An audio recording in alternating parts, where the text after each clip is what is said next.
Well, hello again my friends, EK the Writing Elk here with yet another episode of the story, The Black Blood Story, as published on Amazon Kindle.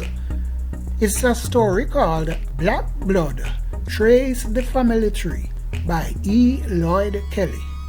Now, I have decided to include this book in the Storytime series here as a giveaway of sorts. Therefore, expect to find regular weekly excerpts from this book included in between the series. So, here for you is today's episode. Enjoy. Chapter 2, Black Blood, Too Black to Be That. They had stopped for a quick coffee break. They weren't going to be very long. Didn't bother to lock the door of the vehicle, the white Ford Transit van. There was nothing in there for anyone to be overly concerned about. Only those two dead bodies they had gone to pick up. And those weren't going to be going anywhere anytime soon. They didn't plan on what was to happen next. The crooks were swift and sure-footed as could be. While one of them kept a watchful eye on the lookout, the other one climbed into the driver's seat of the trackling van and drove off, while his accomplice ran alongside the van and up in. The erring stooges, scampering out of the diner, were to be seen chasing the illusion that they were going to catch up with the speeding van and regain possession of their belongings, including the stiffs. Meanwhile, panicking, the teenager ran out of the diner and was seen chasing after the two van chasers while shouting at them to say, "Hey, you forgot to pay me! You forgot to pay me!"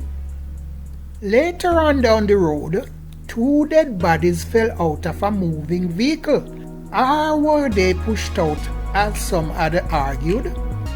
Police investigators were later found to be frantically trying to piece together the chain of events that led to two dead bodies lying on the roadways, after a frantic call came in from a motorist who reported running over two dead bodies on the road.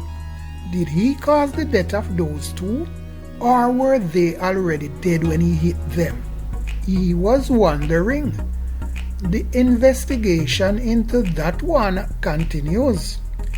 Meanwhile, the funeral service people were making themselves very busy trying to keep it all under wraps. How were they ever going to be able to tell the grieving families that they had lost the bodies of their loved ones to a couple of car-snatching bandits, or whoever those two should eventually turn out to be?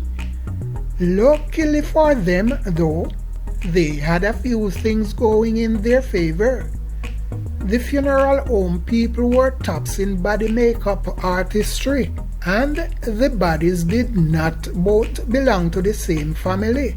So, even if they should become somewhat suspicious of any inconsistencies in the look and the appearance of their dead loved one upon receipt for burial, it should be easily explained away by the expert funeral planners and embalmers.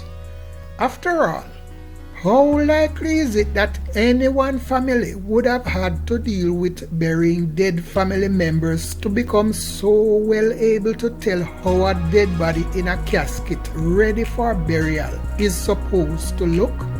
And not having another one to compare it with, or another disgruntled family questioning those very same issues at the same time as they were, and in their hearing, puts the odds squarely in the favor of the funeral home people. They weren't going to just sit around and leave it all up to chances.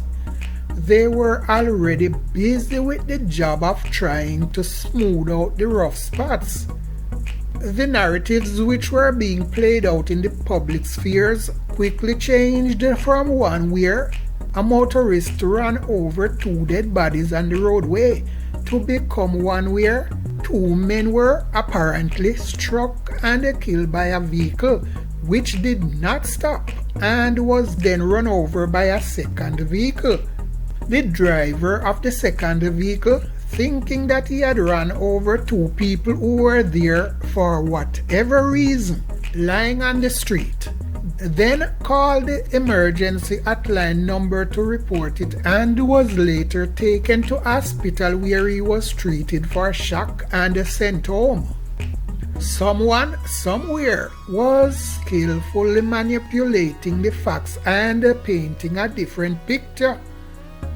Even though it was black blood that was spattered on the scene, what little of it there was, that black blood was too black. It could not have been flowing through the veins of someone who was alive and breathing 10 minutes before the impact which caused the spilling of the black blood. Sergeant Kennedy and the commissioner knew it, but the other version of the story was what was being broadcasted on the news all day and into the night. By morning, folks would have swallowed that version and moved on to the next topic of discussion for the day, which suited someone somewhere very well indeed, it would have seemed. That's it for today, my friends. Come join us next time and read, listen, and become a part of the movement. Be sure to subscribe and tell a friend about us, or even a foe. We can use him too, no? Thank you, my friends. Thank you for your time. I am EK, the writing elk, and I am out. Yeah man, a Jamaica yard we come from. Note, some images here may be by unknown authors and used on a fair use basis as licensed under CC by Creative Commons at https://creativecommons.org. We lay no claim to these, nor to the music playing in the background with ease. I thank you.